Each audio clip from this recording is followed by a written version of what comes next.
অবশেষে নির্বাচন থেকে সরে দাঁড়ানোর ঘোষণা দিলেন নাটোরে সিংড়া উপজেলার চেয়ারম্যান প্রার্থী লুৎফুল হাবিব রুবেল।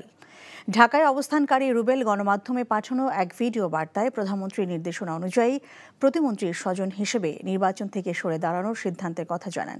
একই সাথে প্রতিদ্বন্দ্বী প্রার্থী অপহরণের সাথে নিজের সম্পৃক্ততা নেই বলে দাবি করেন রুবেল।